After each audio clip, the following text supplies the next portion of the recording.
My name is Jeffrey Salto, and I work for the Coeur tribe in the language department, and I teach community language as well as teaching at the high school for junior or freshmen through seniors. He squeezed qua Jeffrey Salto, chin streetsum, chin talal quedu, he squeezed. He knew that he squeezed qua Francis Nomi, and Pipe he squeezed qua Frank Salto, Tis in Chichaya he squeezed qua Tilly Falcon, Tis Cecilia he squeezed qua Henry Nomi, Tis in Kena he squeezed qua Robin George. Hinshiutum Whisquis Kylie Flat Salto. So I introduced myself. That's my name is Jeffrey Salto. I am a member of the Coeur d'Alene tribe, and my parents are Francis Nomi, Frank Salto. My late grandparents on my mother's side are Bill and Tilly Nomi. My late grandmother on my dad's side, she's Robin George, and I also have a little girl. Her name is Kylie. Cool. Sweet. So how did you learn to speak the native language? Oh man, hard work. Hard work. So that whole story in itself, I'll go straight to the end part of it. In 2013, I was working in youth programs for the tribe, and I was being requested by superiors that they wanted to start implementing more culturally relative activities and language into the programs. And at the time, I was about 29, 30 years old, and I didn't know my language. And as embarrassing as that was, I reached out because we have a language department, so I didn't work here all the time. This is most recent. And so I reached out to them and I said, hey, we need to start doing stuff language related. Can you guys come and teach us so that we can in turn teach our kids? And so that turned into learning 2 hours a day, 5 days a week, as often as we could. Because, we got holidays come up, school stuff comes up, and things just happen, and people can't make it. But we dedicated ourselves to doing that. So at 30 years old, first time ever hearing my language fully being spoken and learning it and speaking it myself. So it's kind of a bit of a culture shock, but it was something that I knew that I had to take on myself as a responsibility of a tribal member, but also to teach our kids. I can't teach them something I don't know. So, so that's kind of how I got into teaching language. And then once I stepped away from that position with our youth, immediately they were like, hey, do you want to come work for us since you already know it? So that's kind of how I got involved in teaching. Learning my language was just within the last 10 years. So. What kind of experiences do you have teaching the children the language? Do you feel like it's helping them reconnect with their culture? That's kind of the main focal point. One of the sayings that I continue to express is one from our elder who recently passed away, Felix Aripa, is that our language is our identity. And it's deeply rooted in who we are. If you want to know who the Coeur d'Alene people were, learn the language. Because it incorporates everything around you, from nature to how you live day to day and how you treat others, and just your personal outview on how things work around you. And then studying and learning the language myself, you start to realize, what was really important to people of the Coeur d'Alenes, and so it's when you get to that point and you want to teach that to kids, it's kind of hard to do that from any age level. It's like even adults, talking to them about those kind of things, their minds just aren't ready for those kind of topics. You gotta kind of ease your way into there. It eventually comes up. People will ask, well, what do we call this, or why did we call it this? When cars came in, we had to make up a word for it. Why did we call it that? What came about? So those kind of things take time, and one of the key things that I focus on when I'm teaching language to kids as well as adults is it's a lifelong process. It's not going to be something that you can pick up at school and work on for a semester and all of a sudden you're fluent and you're good to go. No, it's going to be a continuous journey throughout your whole life, no matter what. And so that kind of eases things a little bit for them, and so that gives them a little bit of leeway. And then it's just telling them, allow yourself to be able to make mistakes, because you're going to. I was like, nobody lives a mistake-free life. Why would you be any different learning a language Mm-hmm. or anything in school for that matter? Absolutely. And it's like, and I don't think they hear that enough. You know, students are expected to not just know some things before going into anything. This, they have no concept of it. They have a little bit that's passed down, but they don't know what it means themselves. So, yeah, so teaching kids is kind of, it's like give and take a little bit. You gotta know. Mm-hmm. Yeah. Beautiful. So you kind of touched on it a little bit, but as far as my understanding of the Native American culture, it's very spiritual.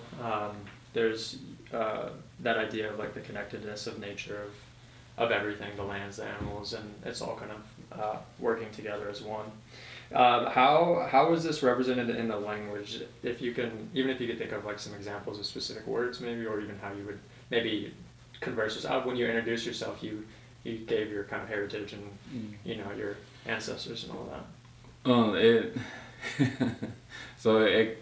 I laugh because people take languages way too seriously, and any language you go and learn, immediately the first thing people want to know is how do you say this, and they want to know how you curse in your language.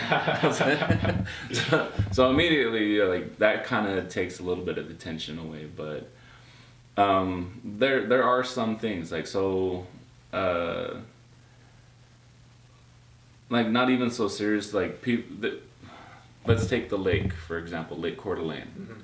And our original territory covered that entire portion, as well as all the way up to Sandpoint, you know, the lake Sandpoint, the way up there. So when people came through, they wanted to know what we named it or what we called it, and I'm like, we didn't name everything. We didn't feel the need to go through and like give everything like cities and places and all of that. So to us, a lake, it was just a broad surface of water, and that's what we called it. So we said Chotkalet. In English, that kind of translated to Chatcalet. I don't know if you guys are familiar with the terms and names of the lake or not. Okay, so down over here, there's Chatcalet Lake. Even though I don't understand how there's multiple points on Lake Coeur d'Alene that have their own lake name. So there's Benoit Lake, Chatcalet Lake, Coeur d'Alene Lake, and then, but they're all in the same body of water. I don't. So we called it Chotkalet. They took that, and a lot of our words get translated to English a little poorly, so it became Chatcalet. So they named part of it Chatcalet Lake, which in turn just becomes Lake. Wow.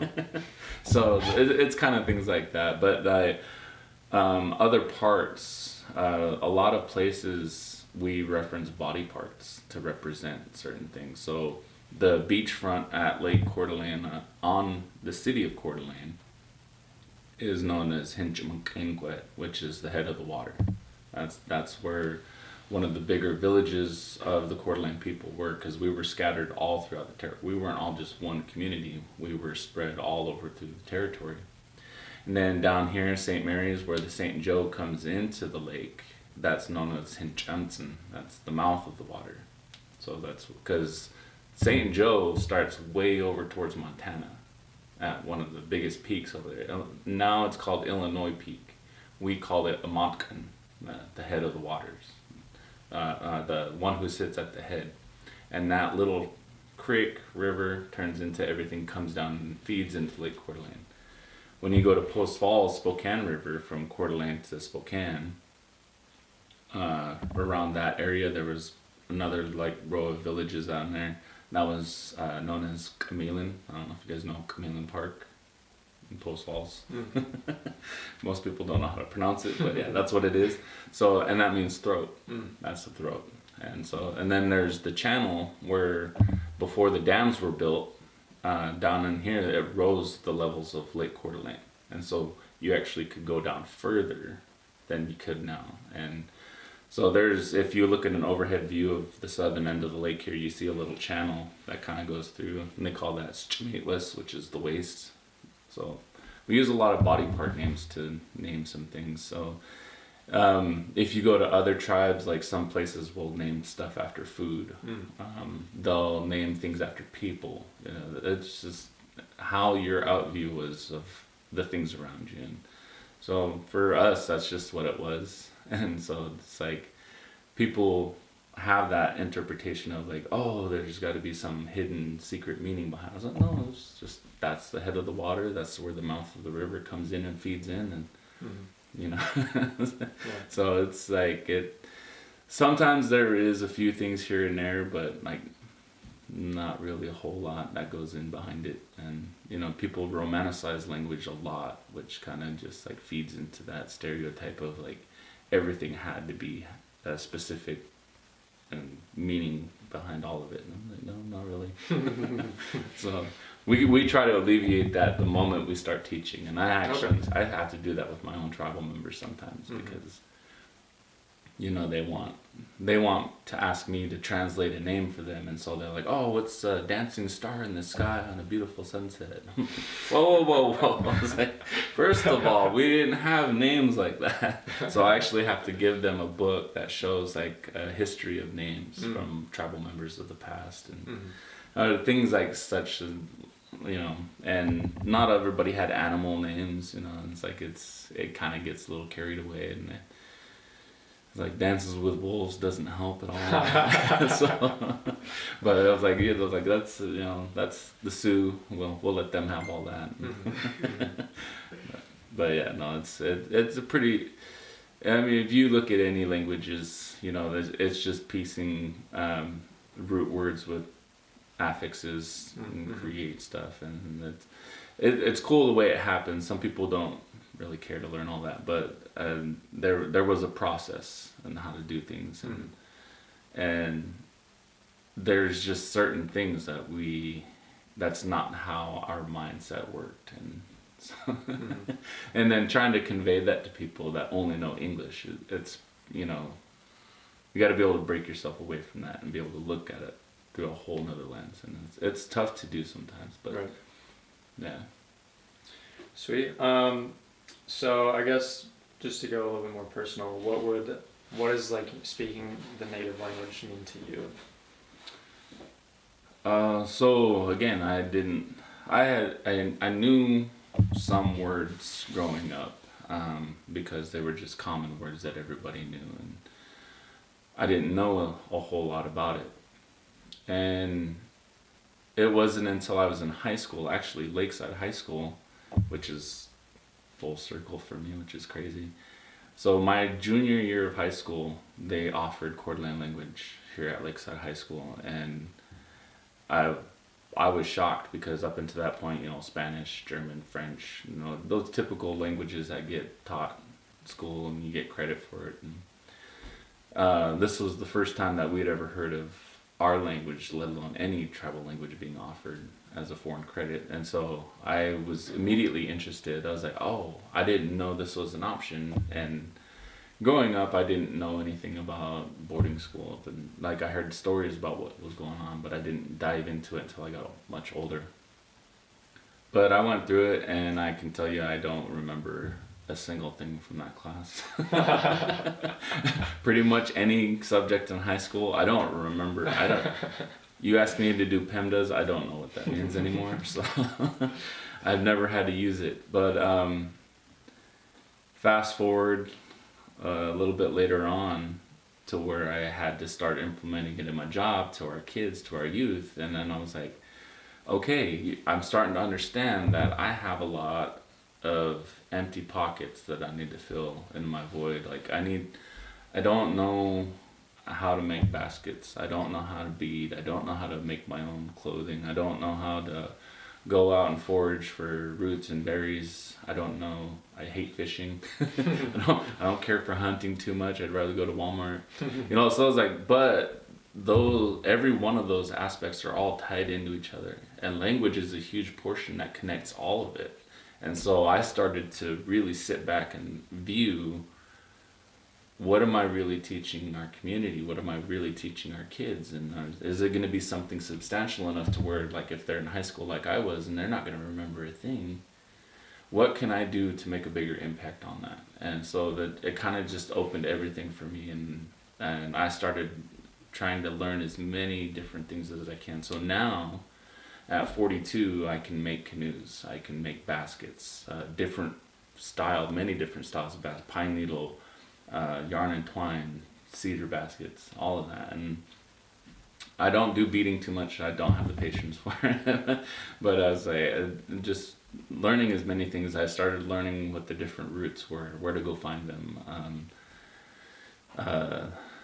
Learning the different types of plants and trees and all of that. Like those kind of things are like really extensive, but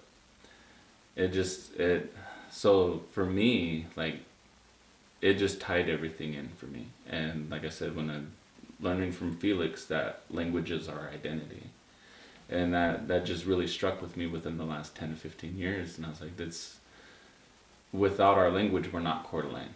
Without our language, we could just been anybody else in the world. I was like, but specifically, this language was given to us. By whom? I can't tell you. I've been told many times over and over that it's been since time immemorial. It's always been.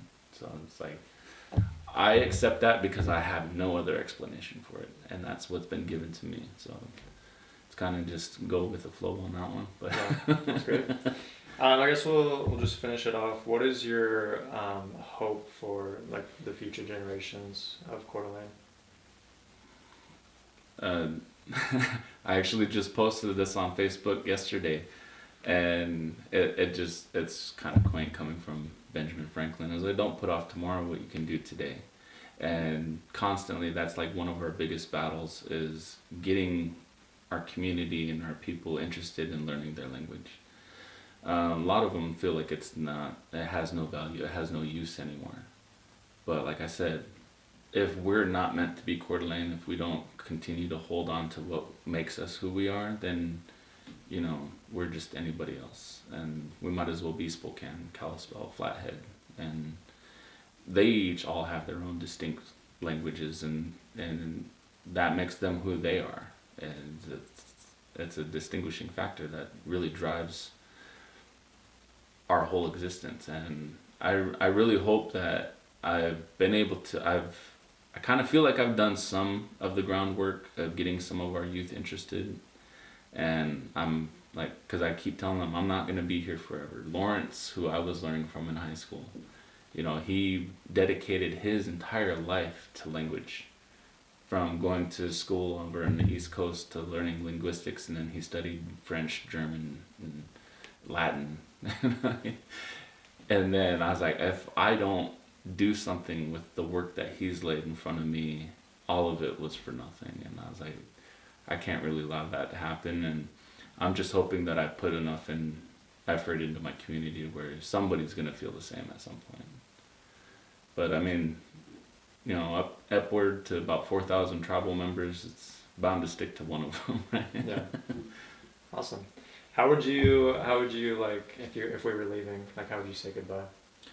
So interesting, we don't have a word for goodbye. We didn't even actually have salutations. A lot of things that we incorporate in our everyday speech now is something that we adopted. So like good morning wasn't something that we said culturally. It just wasn't, it was, so we had to create a way to say those kind of things. But goodbye, that was one thing that we did have, but it wasn't a goodbye, because we believe as a people that no matter what, this life or the next, we do believe that there's something beyond this, is that we will see each other again. So, Quinette Old Squeechtiman, I will see you again, no matter what.